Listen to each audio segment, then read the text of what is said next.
Welcome and thank you for joining me. I'm Jerry Oginski, a New York medical malpractice and personal injury trial lawyer practicing law here in the state of New York. Today's topic involves a case I handled of a man who had surgery to his wrist and came out with a burn to his upper arm. Now you may be asking yourself what one has to do with the other, and in fact they don't.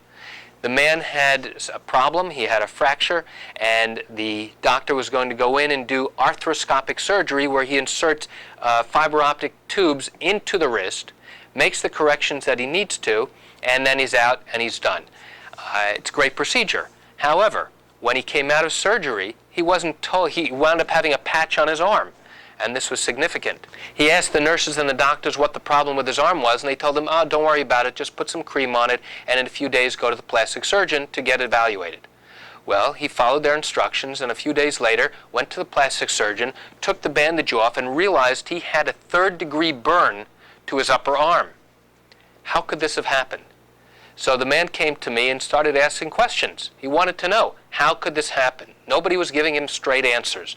And that's typically how a client will come into our office. The lack of communication that goes on between the doctors, the nurses, and the patient is often what drives a patient to our office. It was only through obtaining the doctor's records was I able to learn that during the course of the procedure, a device that was being used in the procedure had inexplicably been left on the patient's shoulder and burned through his arm. And it wasn't until after the surgery was over and they were cleaning up and removing all the drapes did the doctor realize that he had suffered a significant burn to his arm.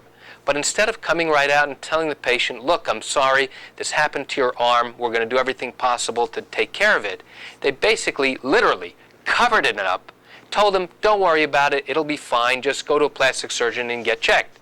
Well, it wasn't so fine because he needed treatment and there was a chance he was going to need skin grafting to cover up the wound.